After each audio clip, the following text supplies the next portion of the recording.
I know most of us have seen the news about the Diddy trial and that he's been acquitted on most of these charges. And it definitely kind of came as a shock. And I had to take a few hours and just sit with my thoughts with this. And one of the things that I came up with is this is one of the main reasons why women go to a civil court, why women go for a lawsuit versus going to a criminal court. Because with criminal courts, the defense will break you down. The police may or may not investigate. There's just so many things that will run a woman through the mud simply for saying, I was violated. One of the things that I was observing while Cassie was giving her testimony is that if you are not perfect, if you have had a sexual past, that you cannot be a victim. Like we're still not comfortable with how ongoing consent works. And too many people are more than comfortable with DV. They're more than comfortable with abuse towards women. I've seen people say stuff like this was just abuse, and the way people are talking about things so flippantly, it really just struck a chord. And the way people are celebrating, some people are celebrating, dancing in the streets. It really just goes to show that this is why women do not want to come forward. People ask the questions, why did it take her so long to come forward? But when she does come forward, they're going to take her through the mud. So sometimes it's just easier just to file a civil lawsuit and go about your business and get a modicum of justice that you might be able to get. Because we live in a grape culture in the United States. We live in a grape culture globally where women's bodies are literally seen as easily accessible, and men are entitled to your body. And so that's the reason why men like Diddy can get off. This is the reason why we know that there's not going to be any justice. There's still all kind of rape kits sitting on in police officer cabinets or whatnot being tested because we don't give a damn about the violation of women in this country. Here's a statement from Cassie's legal team. It says, by coming forward with her experience, Cassie has left an indelible mark on both the entertainment industry and the fight for justice. She displayed unquestionable strength and brought attention to the realities of powerful men in our orbit and the misconduct that has persisted for decades without repercussion.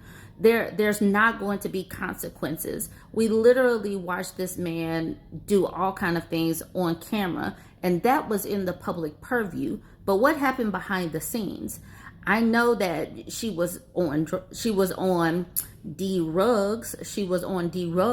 So is there really consent when D-Rugs are involved? There's so many different things that need to be examined, but how people are talking about her is challenging for me to watch. So I really have largely stayed off of social media for this particular topic because I know that many of the things will be triggering. So Funk Flex, the DJ, is the one that shared that picture of Cassie right here. And he writes in all caps, he says, I think Cassie has been through a lot, especially at a young age. She is such a nice person and always gave off good energy. I hope her and her family overcome all of the pain they are going through. The entertainment business is a dangerous environment that everyone is not built for. I do think you and your lawyers should give it a rest. You threatened to drop a book, then got paid out to not drop the book. If you cared so much to get your message out, you would have dropped the book. I get it. It's a case. You had to testify. You up $30 million. You 30 million up and 10 million up from the hotel. You planned this lick. Please don't be mad at me. I don't see you as a victim.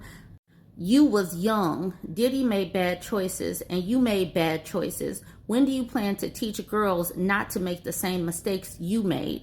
Just my opinion. And he actually tagged Cassie. This makes me so mad because You think about the power dynamics of an older man to a 19-year-old girl. You think about the power dynamics of an employer to an employee, and that employee willing to do whatever that employer wanted. You think about the glitz and glamour. You think about adding in the D-rugs to the situation.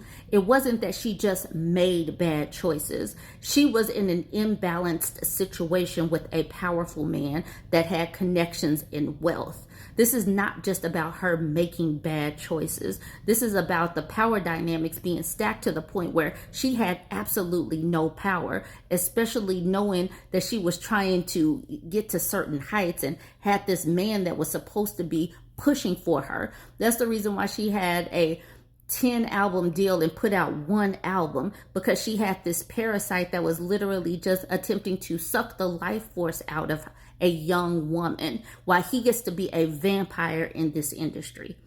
This is a comment under the Funk Flex post. Liz, the lawyer, says, how do you correlate getting paid through a negotiated settlement with not being a victim?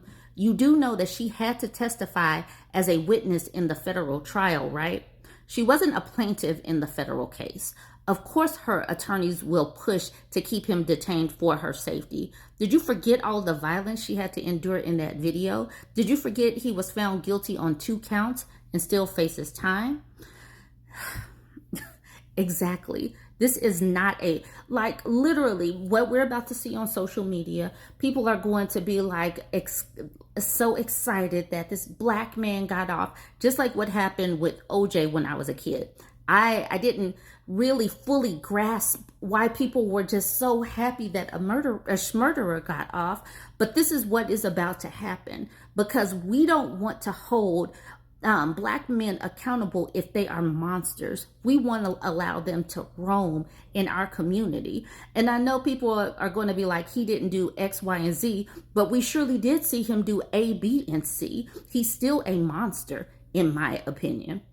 Aubrey O'Day is disgusted by the Diddy acquittal on some of the charges, because she and the rest of Danity Kane and the other people that have been on Making the Band and been behind the scenes, they know what type of man he is.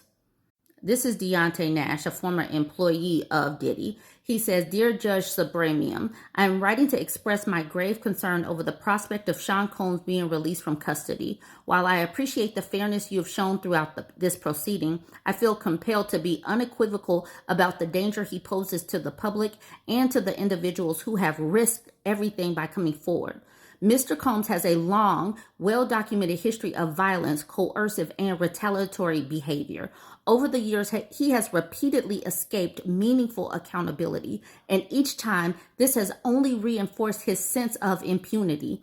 If he is released now, I have no doubt he will see it as yet another license to continue intimidating, threatening, and harming people who challenge and expose him.